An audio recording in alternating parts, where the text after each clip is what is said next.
সেই ব্যারিস্টার শাহরিয়ার এক ধরনের তুমি যদি চোর হও আর হাতে নাতে যদি ধরা পড়ো তাহলে তুমি আজীবন চোর।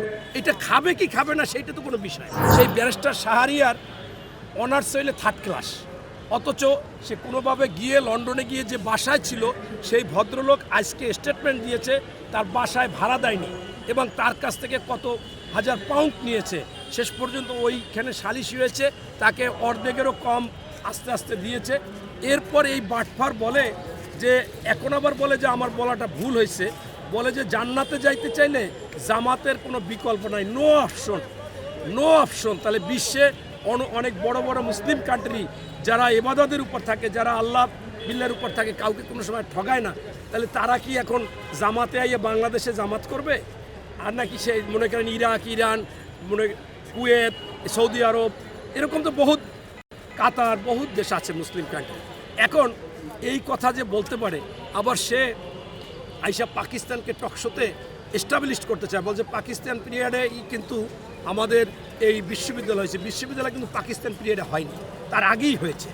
এরপরে আবার বলে যে পাকিস্তান পিরিয়ডে 8টা ক্যাডেট কলেজ হয়েছে। আমি সেদিন একে স্পষ্ট 4টে ক্যাডেট কলেজ ছিল আমাদের, বরঞ্চ 8টা ক্যাডেট কলেজ ছিল পাকিস্তানে।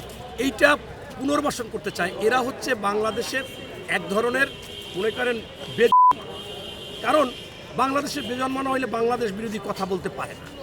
তাই কত বড় সাহস এই বাটফারের, সে নিজে বলে যে আপনি জান্নাতে যেতে চাইলে জামাত করা ছাড়া কোনো বিকল্প নাই, নো অপশন। এইরা আবার ব্যারিস্টার, এরাই হচ্ছে জামাতের বুদ্ধিজীবী। আবার পাকিস্তানকে এস্টাবলিশ করার জন্য পাকিস্তানের গুণগান গায়, এটা আমরা কখনো শুনি নাই। আবার নিজে বলে যে পাকিস্তান বিরোধী কথা বললে এই বড়ি খাবে না। আরে ভাই, তুমি যদি চোর হও আর হাতে নাতে যদি ধরা পড়ো তাহলে তুমি আজীবন চোর। এটা খাবে কি খাবে না সেইটা তো কোনো বিষয় না, সেইটা তো কোনো বিষয় না। এটা হলো তোমার নৈতিকতা। তুমি শিক্ষিত হয়েছে, উচ্চশিক্ষা গ্রহণ করেছ, আর তুমি বলবা যে তুমি একজন প্রমাণিত হাতে নাতে ধরা খেয়েছো, তোমার জেল হয়েছে, সাজা হয়েছে, তুমি বলবা যে ওইটা খায় না। খায় না মানে কি? তোমার চরিত্রই তো নাই, তোমার তো চরিত্রই নাই। তুমি আজকে বাংলাদেশে 1971 সালে মুসলমান হয়ে মুসলমান মা বোনদেরকে ধর্ষণ করেছে, তাদেরকে পাকিস্তান হানাদার বাহিনীর হাতে তুলে দিয়েছে এবং মুক্তিযোদ্ধাদের হত্যা করেছে, গণহত্যা করেছে, বাড়িগুলো চিনিয়ে দিয়েছে। এইটা তো মনে করেন কোনো খায় কি খায় না সেইটা ব্যাপার না, আপনি তো সত্য ন্যায়ের কথা বলে যাবেন।